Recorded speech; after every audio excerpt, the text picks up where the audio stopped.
भाषा की सबसे छोटी इकाई वर्ण कहलाती है। वर्ण कहलाती है। अर्थात, नीचे लाइन से लिखो, अर्थात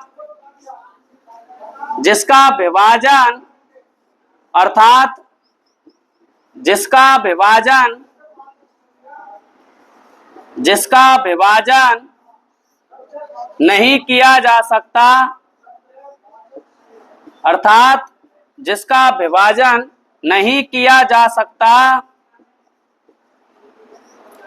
जा सकता उसे वर्ण कहा जाता है। वर्ण कहा जाता है।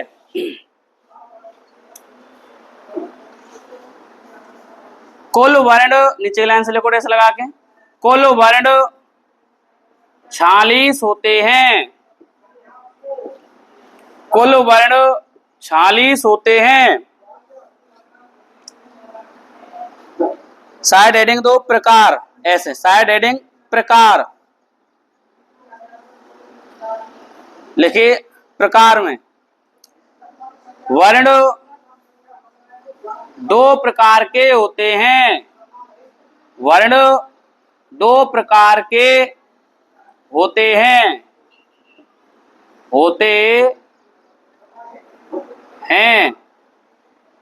वर्ण 2 प्रकार के होते हैं।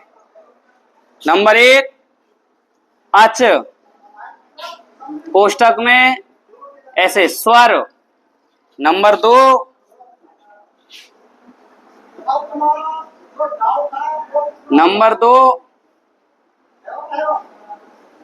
हल, कोष्टक में व्यंजन, ऐसे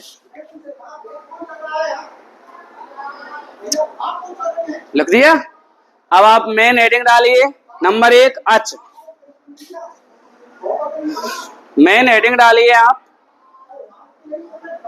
ऐसे। मेन हेडिंग का मतलब नंबर 1 अच, कोष्टक में स्वर, और अच कितने होते हैं यहाँ पे? 13, ऐसे लिख लो। अच डालियो मेन हेडिंग। तो अब यही की क्या लिखेंगे? साइड हेडिंग दो, परिभाषा।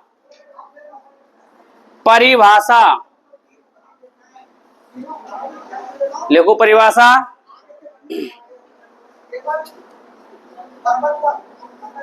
किसी वर्ण का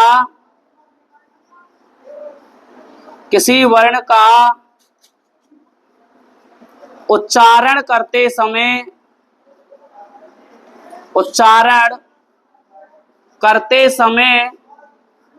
किसी वर्ण का उच्चारण करते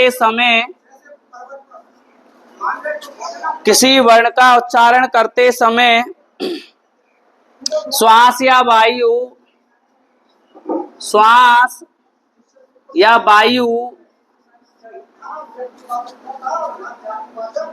बिना किसी अवरोध के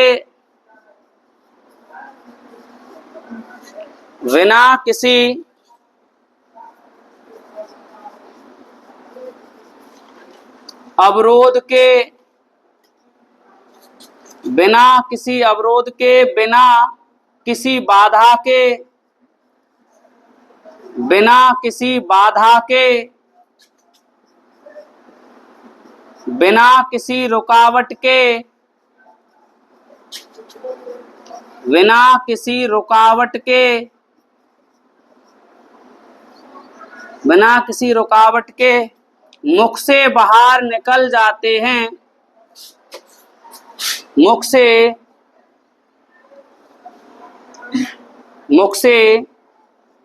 बाहर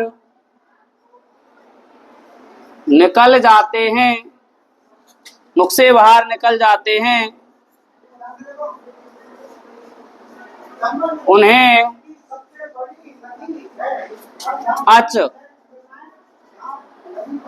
यानी स्वर कहा जाता है।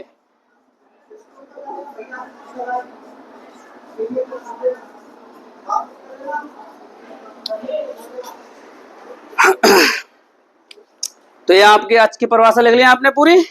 किसी वर्ण का उच्चारण करते समय श्वास या वायु बिना किसी अवरोध के, बिना किसी बाधा के, बिना किसी रुकावट के मुख से बाहर निकल जाते हैं, उन्हें अच यानी स्वर कहा जाता है।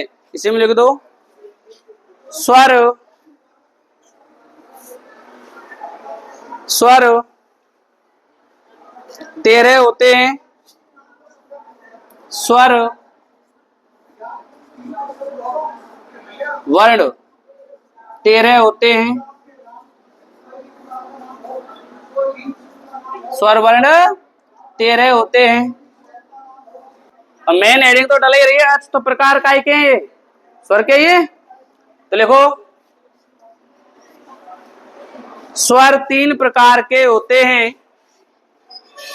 स्वर 3 प्रकार के होते हैं। 3 प्रकार के होते हैं। नंबर 1, हेडिंग डालो साइड हेडिंग। नंबर 1 ह्रस्व। लिखो इसमें डैश करके। किसी स्वर वर्ण का उच्चारण करते समय, किसी स्वर वर्ण का उच्चारण करते समय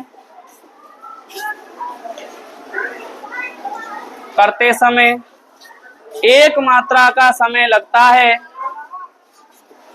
एक मात्रा का समय लगता है।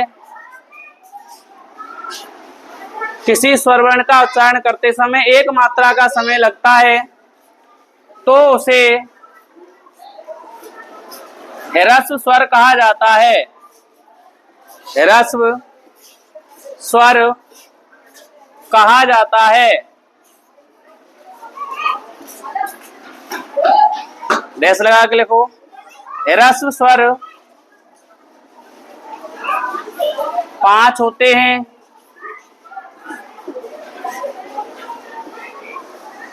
अगला डैश लगा के लिखो पांचों आ, ई, उ, री, लिरी। आ, ई, उ, री, लिरी। नंबर 2 डालो। नंबर 2 दीर्घ स्वर। नंबर 2 दीर्घ स्वर। और दीर्घ स्वर होते हैं 8। लिखिए किसी स्वर वर्ण का उच्चारण करते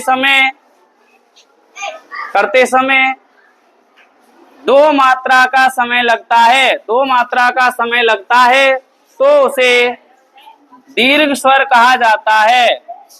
दीर्घ स्वर कहा जाता है। दीर्घ स्वर। दीर्घ स्वर 8 होते हैं। और कौन कौन से होंगे 8? अगली लाइन से बड़ो आ, बड़ी ई, बड़ो उ, बड़ी री, ए, ओ, आई और औ। ये लो लिख दिया वो जल्दी। नंबर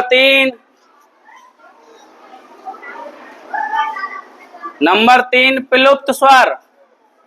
प्लुप्त स्वर किसी स्वर वर्ण का उच्चारण करते समय 3 मात्रा का समय लगता है तो उसे प्लुप्त स्वर कहा जाता है। प्लुप्त स्वर। प्लुप्त स्वर 8 या 9 होते हैं। कौन कौन से? बड़ो, ये प्राय चिन्ह लग गया इसके ऊपर। दीर्घ स्वरों के ऊपर ये प्राय चिन्ह लग जाता है तो वो स्वर कौन सा बन जाता है? प्लुप्त स्वर बन जाता है। ये लिखने, और अग्नि डैश लगा के लिख लेना, ये प्राय चिन्ह है, प्राय चिन्ह, ये वाला ऐसे। और एक नोट लगा कर भी लिख लेना स्वरों में, मुख्य रूप से स्वर, मुख्य रूप से संस्कृत में स्वर, संस्कृत में स्वर 9, 13, 21 और 22 होते हैं। तो पहली प्राथमिकता 9 के लिए, दूसरी प्राथमिकता 13 के लिए, उसके बाद 21 और उसके बाद 22। तो अगर इन चारों में से हम पूछते हैं कि संस्कृत में स्वर कितने होते हैं और चारों ही ऑप्शन में हो, तो पहली प्राथमिकता किसके लिए? 9 के लिए। बोलो कितने? 9। उतारिए फटाफट, फिर अगला व्यंजन कराएंगे आपको।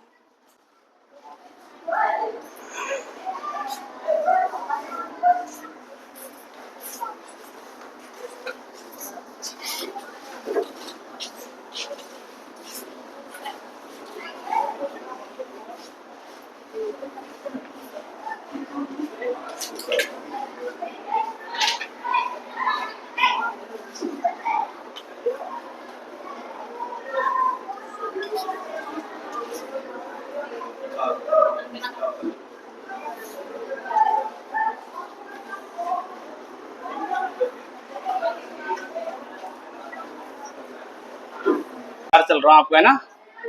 तो आज का समझाना है मेन हेडिंग हल। हल को क्या कहा जाता है? व्यंजन। क्या कहा जाता है? हल को व्यंजन कहा जाता है। तो हल की क्या लिखनी है आपको? लिखाना है, समझ दियो। तो परिभाषा, अब वही तुम्हारे का एक हमारे लिखना पड़ रहा है यहाँ पे के पीछे तुम इन्हें लिखे देख सके आराम से, है ना, नहीं तो मैं तो वैसे बोल के लिखा देती। तो हल की परिभाषा लिखो, व्यंजन की परिभाषा। का परिभाषा बताई मैंने आपके लिए? किसी वर्ण का, किसी वर्ण का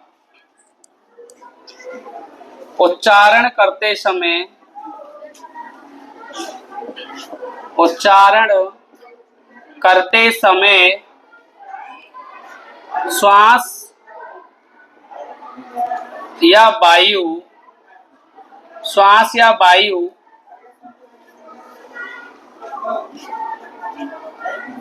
अवरोध के साथ, अवरोध के साथ, बाधा के साथ,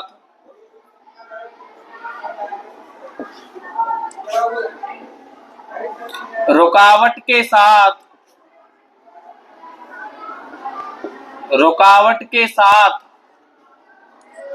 मुख से बाहर निकल जाता है, मुख से बाहर निकल जाता है, मुख से बाहर निकल जाता है, उसे व्यंजन वर्ण कहा जाता है, उसे व्यंजन वर्ण कहा जाता है।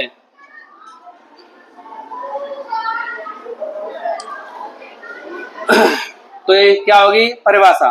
किसी वर्ण का उच्चारण करते समय श्वास या वायु, श्वास या वायु अवरोध के साथ, बाधा के साथ, रुकावट के साथ मुख से बाहर निकल जाता है, उसे व्यंजन वर्ण कहा जाता है। अगली लाइन से रेस करके लिखो, व्यंजन वर्ण ऐसे, व्यंजन वर्ण 33 होते हैं, व्यंजन वर्ण 33 होते हैं इस हिसाब से।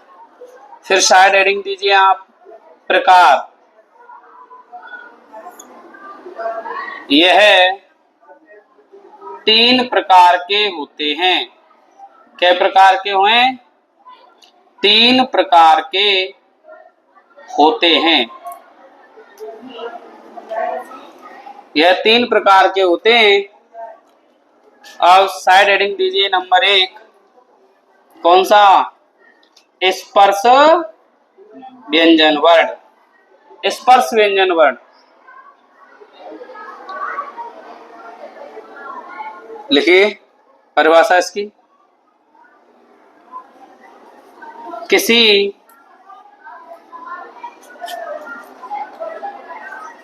व्यंजन वर्ण का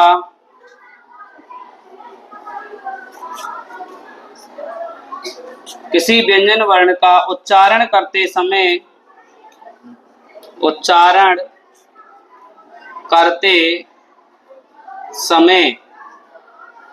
श्वास या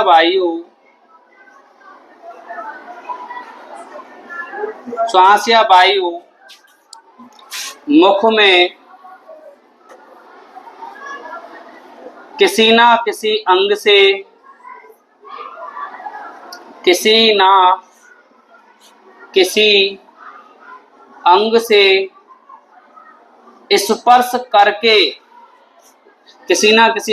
स्पर्श करके बाहर निकल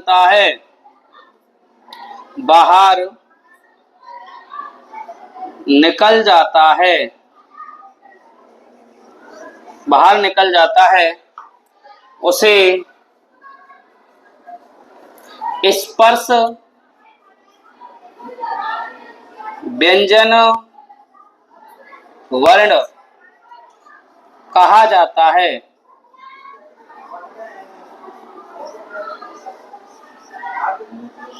उसे स्पर्श व्यंजन वर्ण कहा जाता है। अगली लाइन से स्पर्श व्यंजन वर्ण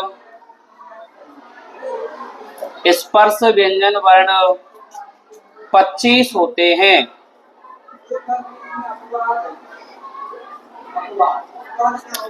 स्पर्श व्यंजन वर्ण 25 होते हैं। और कौन कौन से होते हैं वो आप लिखते हैं। मिटा दो, यहां तक उतार लिया ये सब मिटाओ। अगली लाइन से लिखो कवर्ग, चवर्ग, टवर्ग, तवर्ग, पवर्ग, का, खा, गा, घा और अणा। चा, छा, जा, झा और अणा। टा, ठा, डा, ढा, अणा।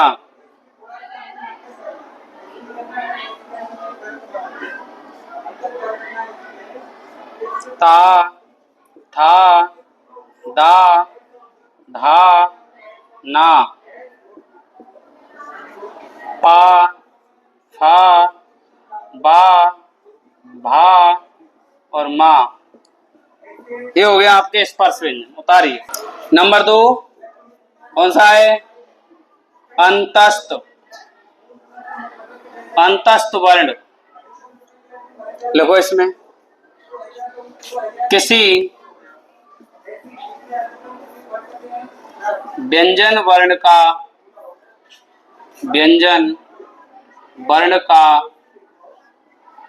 उच्चारण करते समय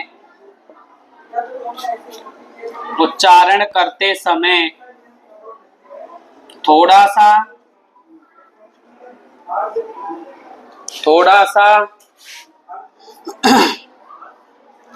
हल्का सा कंपन होता है।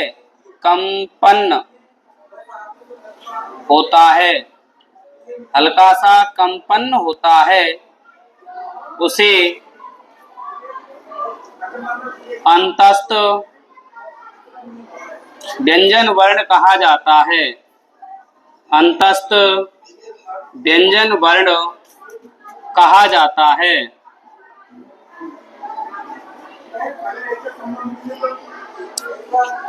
अगली लाइन से टेस्ट करके अंतस्थ वर्ण, अंतस्थ वर्ण 4 होते हैं। अंतस्थ वर्ण 4 होते हैं। कौन कौन से? या, वा, रा, ला। ये लो सब अंतस्थ वर्ण। उतारो अंतस्थ वर्ण। किसी व्यंजन वर्ण का उच्चारण करते समय थोड़ा सा हल्का सा कंपन होता है, उसे अंतस्थ व्यंजन वर्ण कहा जाता है। या, वा, रा, ला। ठीक है, उतार लिया यहां तक? उतारो। इसमें थोड़ा सा कंपन होगा जब इसको बोलेंगे तो या, बा, रा, ला। तो हल्का सा गले पे क्या होता है, यहाँ पे कंपन सा महसूस होता है, हल्का सा। तो जहां कंपन होता है वहां अंतस्थ व्यंजन वर्ण होता है। अगला है आपका तीसरा, ऊपर से मिटा देता हूं।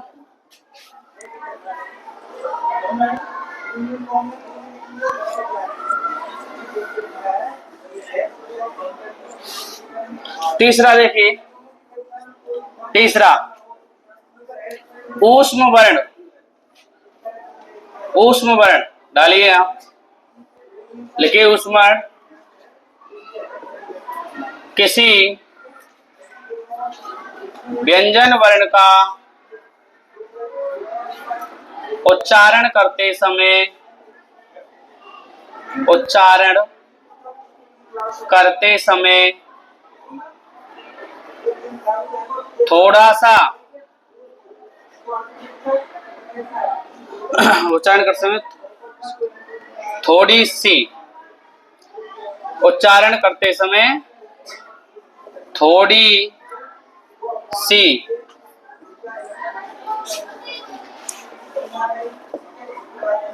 हल्की सी गर्म हवा निकलती है। गर्म हवा निकलती है। गर्म हवा निकलती है, उसे ऊष्म व्यंजन वर्ण कहा जाता है। ऊष्म व्यंजन वर्ण कहा जाता है।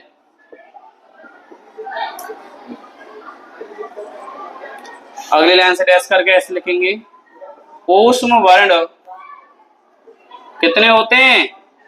4 होते हैं। ऊष्म वर्ण 4 होते हैं।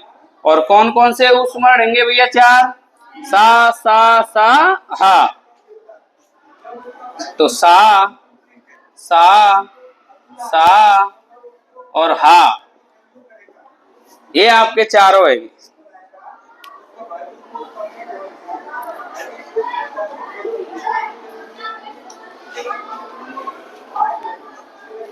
उतारो, कंप्लीट, मिटा दूं तो पूरे वर्ण है, स्वर है, व्यंजन हो गए।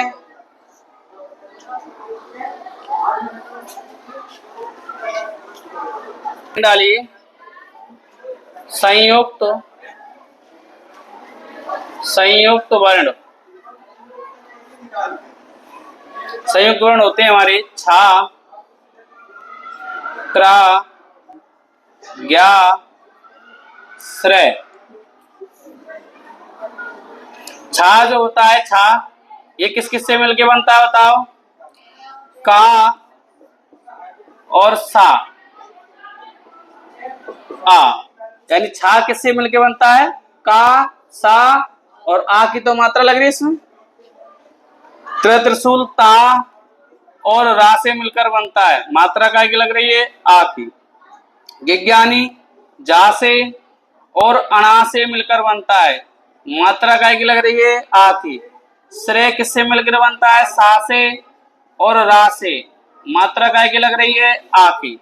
ये आपके 4 संयुक्त वर्ण हो गए, इसे उतारिए आप।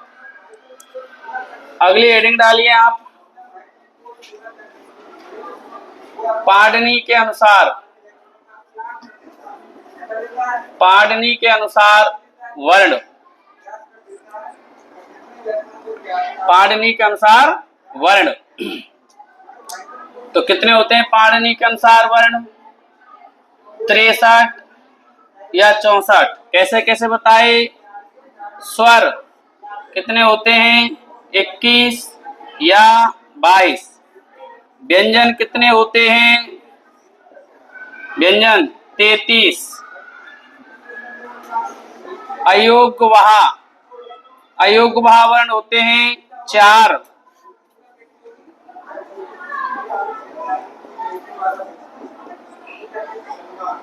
एक अनुस्वार वर्ण होता है और एक वर्ण होता है आपका विसर्ग,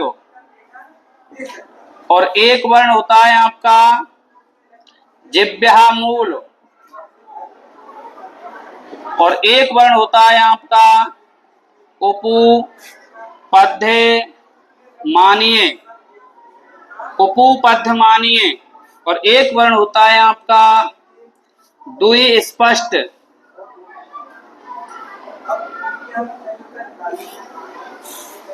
जोड़ो, 1 और 3 4 और 4 8 9 10 11 12 13। 13 की 3 को हासिल लग गई 1, 2 और 3 5 और 1 हासिल की 6। कितने कहेंगे? 63। और अगर स्वर्ण 22 मानेंगे तो 64।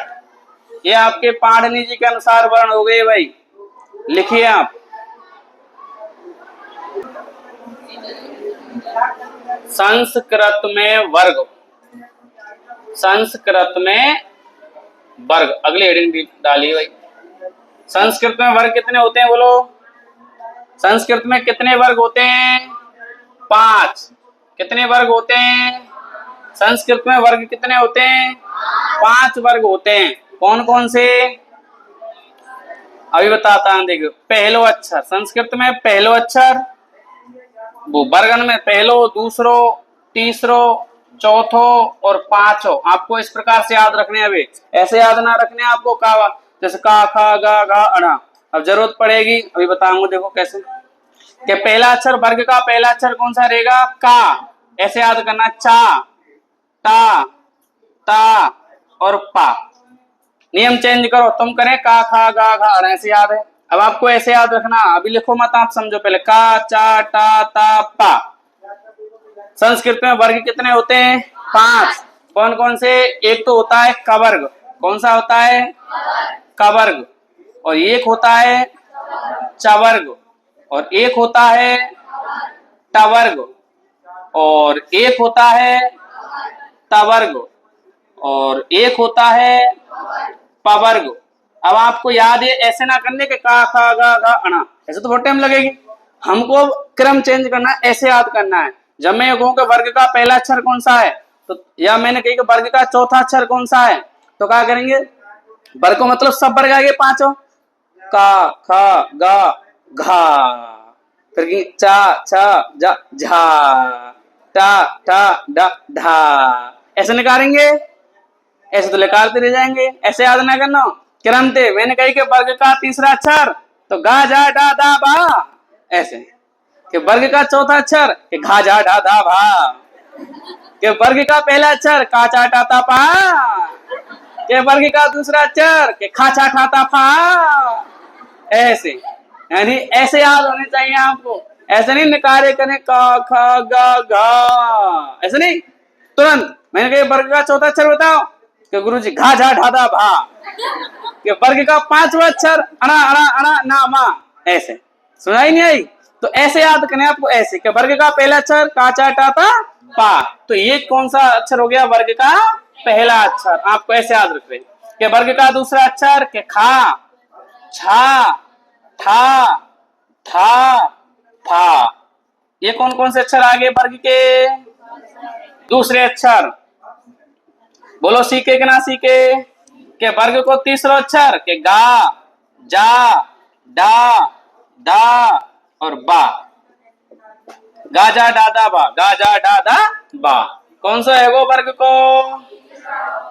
चौथा अक्षर घा, झा, ढा, धा, और भा। वर्ग को कौन सा अक्षर है गो? और वर्ग का पांचवा अक्षर अणा, अणा, अणा, ना और मा। वर्ग का कौन सा अक्षर है गो? पांचवा अक्षर हो गया वर्ग का। ये कौन सा हो गया वर्ग का? और ये कौन सा हो गया वर्ग का? और ये कौन सा हो गया वर्ग का? और ये कौन सा हो गया वर्ग का? ऐसे याद रखने हैं आपको। बोलो समझ में आई कि नहीं आई? अब मैं कहूंगा कि वर्ग का पहला अक्षर, तो प्रत्येक वर्गन के अक्षर ने समारी मत का कच्चा तुरंत पहले याद होना चाहिए कि वर्ग का पहला अक्षर का चाटा ता पा। वर्ग का पहला अक्षर, वर्ग का दूसरा अक्षर, और वर्ग का तीसरा अक्षर, और वर्ग का चौथा अक्षर, और वर्ग का पांचवा अक्षर। कोई दिक्कत? ठीक है, उतार ले तो उतारो।